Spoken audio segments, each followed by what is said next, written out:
নবীনগর উপজেলার ঐতিহ্যবাহী নোয়াগাঁও উচ্চ বিদ্যালয়ের নবনির্বাচিত ম্যানেজিং কমিটির পরিচিতি সভা অনুষ্ঠিত হয়েছে।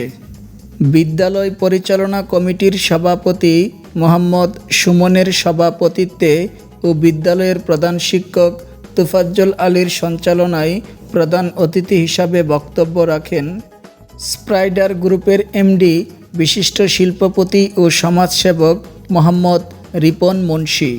বিশেষ অতিথি হিসাবে বক্তব্য রাখেন শিবপুর ইউনিয়ন পরিষদের সাবেক চেয়ারম্যান শাহিন সরকার, কাইতলা উত্তর ইউনিয়ন পরিষদের সাবেক চেয়ারম্যান সোহরাওয়ার্দী চৌধুরী, সাবেক চেয়ারম্যান আবুল খায়ের মুন্সি, কাইতলা উত্তর ইউনিয়ন আওয়ামী লীগের সাধারণ সম্পাদক আজিজুল হক দুলাল, বিদ্যালয়ের সাবেক সভাপতি জুলফিকার হায়দার বিনু, বুরহানুদ্দিন, আজীবন দাতা সদস্য Ahsanullah, Siddiqur Rahman Chowdhury, Abu Jamal member, Amir Hossain member, Selim member, Noagaon বাজার পরিচালনা কমিটির সভাপতি জিতু মুন্সি ও সাধারণ সম্পাদক আব্দুস সাত্তার।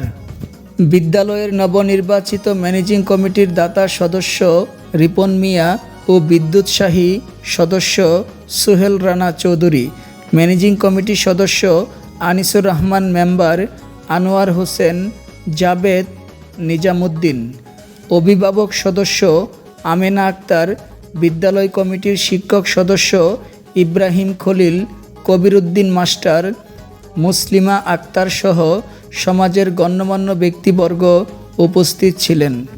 এ সময় উপস্থিত অতিথিবৃন্দ বলেন, শিক্ষার মান উন্নয়নের লক্ষ্যে এই কমিটি অনেক দূর এগিয়ে যেতে হবে। পাশাপাশি নোয়াগাঁও উচ্চ বিদ্যালয়ের ভালো ফলাফলে ভূমিকা রাখতে হবে।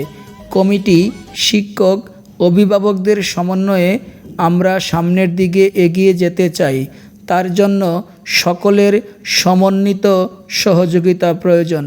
আসুন আমরা সবাই মিলে কাজ করে এই বিদ্যালয়কে সামনের দিকে এগিয়ে নিয়ে যাই।